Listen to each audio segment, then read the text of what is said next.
नमस्ते दोस्तों, आपका स्वागत है मेरी इस यूट्यूब चैनल में। मीराबाई भक्ति काल की एक ऐसी संत है जिनका सब कुछ कृष्ण के लिए समर्पित था। यहाँ तक कि कृष्ण को ही वह अपना पति मान बैठी थी। भक्ति की ऐसी चरम अवस्था कम ही देखने को मिलती है ना।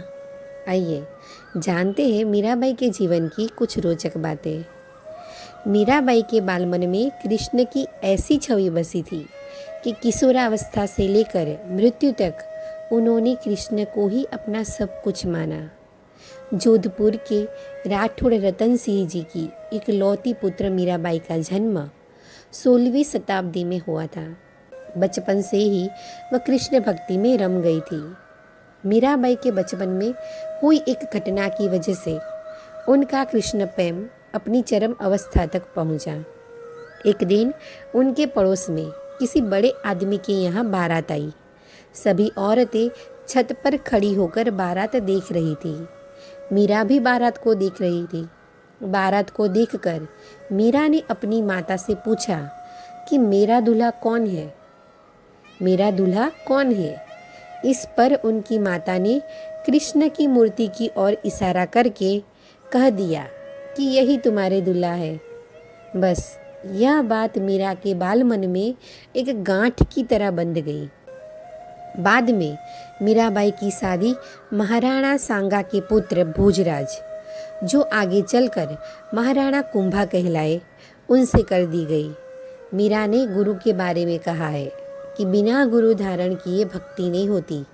भक्तिपूर्ण इंसान ही प्रभु प्राप्ति का भेद बता सकता है, वही सच्चा गुरु है। स्वयं मीरा के पद से पता चलता है कि उनके गुरु रैदास थे।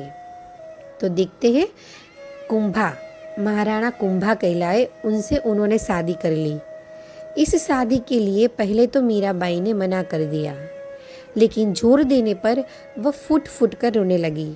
शादी के बाद विदाई के समय वे कृष्ण की वही मूर्ति अपने साथ ले गई जिसे उनकी माता ने उनका दूल्हा बताया था।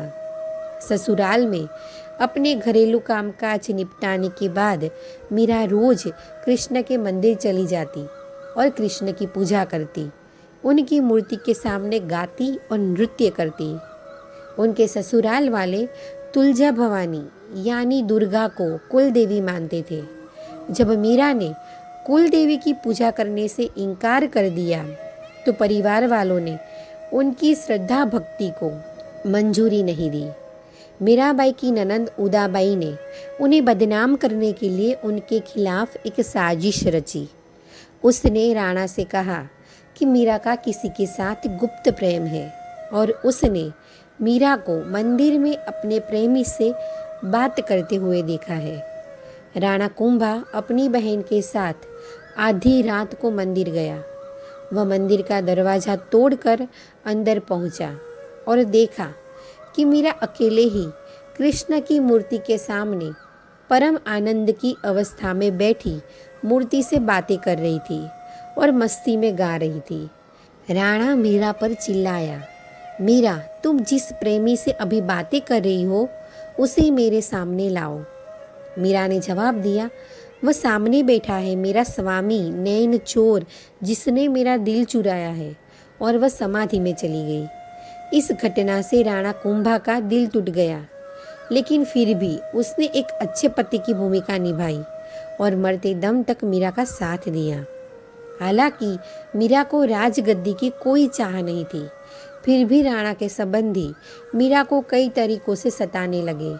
कृष्ण के प्रति मीरा का प्रेम शुरुआत में बेहद निजी था, लेकिन बाद में कभी कभी मीरा के मन में प्रेमानंद इतना उमड़ पड़ता था कि वह आम लोगों के सामने और धार्मिक उत्सवों में नाचने गाने लगती थी।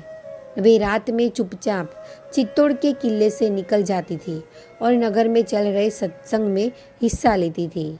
मीरा का देवर विक्रमादित्य, जो चित्तौड़गढ़ का नया राजा बना, बहुत कठोर था।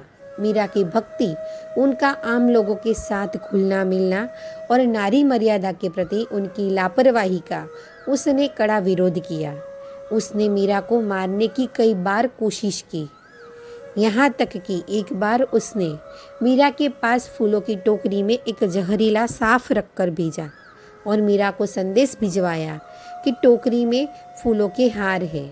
ध्यान से उठने के बाद जब मीरा ने टोकरी खोली तो उसमें से फूलों के हार के साथ कृष्ण की एक सुंदर मूर्ति निकली। राणा का तैयार किया हुआ कांटों का बिस्तर भी मीरा के लिए फूलों का सेज बन गया। जब मीरा उस पर सोने चली, जब यातनाएं बर्दाश्त से बाहर हो गई तो उन्होंने चित्तौड़ छोड़ दिया। वे पहले मिड़ता गई, लेकिन जब उन्हें वहाँ भी संतोष नहीं मिला तो कुछ समय के बाद उन्होंने कृष्ण भक्ति के केंद्र वृंदावन रख कर लिया। मीरा मानती थी कि वह गोपी ललिता है जिन्होंने फिर से जन्म लिया है। ललिता कृष्ण के प्रेम में दीवानी थी। खैर, मीरा ने अपनी तीर्थ यात्रा जारी रखी। वे एक गांव से दूसरे गांव नाचती गाती पूरे उत्तर भारत में घूमती रहती। माना जाता है कि उन्होंने अपने जीवन के अंतिम कुछ साल गुजरात के द्वारिका में गुजारे और ऐसा कहा जाता है कि दर्शकों की पूरी भीड़ के सामने मीरा द्वारिकाधीश की मूर्ति में समा गई। तो जय श्री कृष्ण। कैसा लगा आपको हमारा ये वीडियो? अगर अच्छा लगा तो लाइक करिए और चैनल को सब्सक्राइब करिए।